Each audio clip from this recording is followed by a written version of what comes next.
Hello guys, स्वागत छ तपाईहरुलाई मेरो न्यू डे न्यू ब्लगमा। अनि हामी जाँदैछौँ अहिले धान काट्न।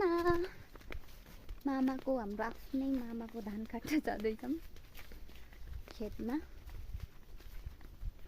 अनि मेरो ब्लग हेरिदिनु होला सबैले, लाइक कमेन्ट शेयर सब्सक्राइब पनि गरिदिनु होला।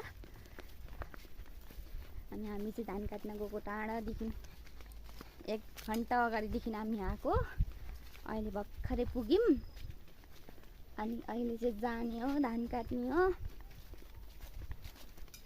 तिमी के भन्न चाहन्छौ?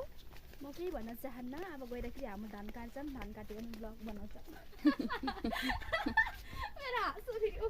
अनि उहाँ कोही छैन नि, ल न बेटा। युट्युबमा मामा अर्को मामाको बुढी छ। ला दुईजना मात्रै? दुईजना मात्रै धान काट्ने गर्छन्। धान काट्ने यहाँको ऊ चाहिँ यस्तो हो, मेरो साथीहरू छन्, मेरो बहिनी छन्। हामी चाहिँ जाँदैछौँ। यहाँ चाहिँ पदिना लगाउँछन्, त्यस्तो जङ्गल छ। अनि हामी चाहिँ अहिले जाने हो वहाँ गएर खट्टा खाने हो। मलाई आउँदैन पकाउनु, तर मैले यसरी बेग कसरी बनाउँछ भन्छु नि, त्यही भएर यस्तो पो रहेछ कुरो।